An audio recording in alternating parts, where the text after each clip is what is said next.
আমার পরিণতি কী হতে পারে।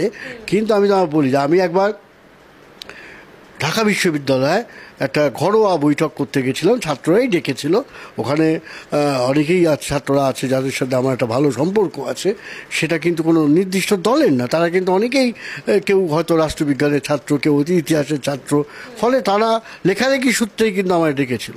এবং আমি বলার আগেই দেখি একটা চিরকুট এসে আমায় পৌঁছলো, এবং তিনি কিন্তু আওয়ামী লীগেরই বলা যেতে পারে আওয়ামী লীগের জোটের একজন সাংসদ, হেরে গেছেন এবার।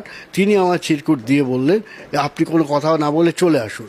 তা আমি যখন ওই ভাই আছে একটা নানান হঠাৎ কাজ পড়ে গেছে বলে টলে একটা মানে অজুহাত দিয়ে আমি সেখান থেকে সরে আসার পর উনি আমায় বললেন, শুনুন আমাদের গোয়েন্দাকে আমরা সামলে নিতে পারবো, কিন্তু আপনার নামে যে রিপোর্ট চলে যাবে আপনার সদর দপ্তরে, আপনার কেন্দ্রীয় যে গোয়েন্দা দপ্তরে, যে তার সেটা তো আমি ঠেকাতে পারবো না।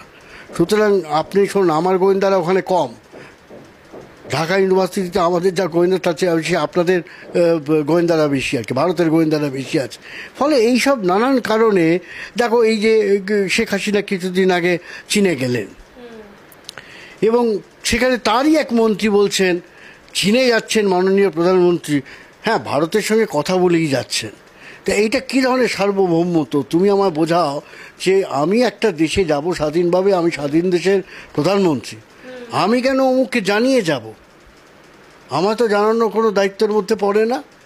এবং কেউ কেউ তো এরকমও বলছেন যে চীন থেকে আসার পরে যে নানান ঘটনা ঘটছে, বলা যায় না ভারত সরকারের মতিগতি বা কোন দিকে ছিল। সুতরাং ভারত বিরোধী কথাটা তুমি দেখো, আমি তো অনেককে বলি, শোনো এই যে আমি বলছি, ধরো আমি তোমাদের ইন্টারভিউ দিচ্ছি, আমি কিন্তু এখনও কোনো দিন এই এত দিনের মধ্যে আমি প্রথম মুখ খুলছি।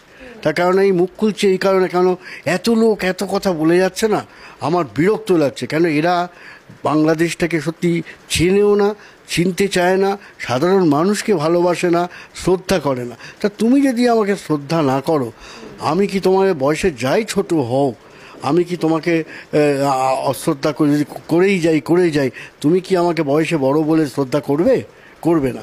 তেমনি ভারতেরও অনেক আচরণ আছে, যে আচরণটা সাধারণ মানুষের মধ্যে একটা ক্ষোভের সৃষ্টি করেছে।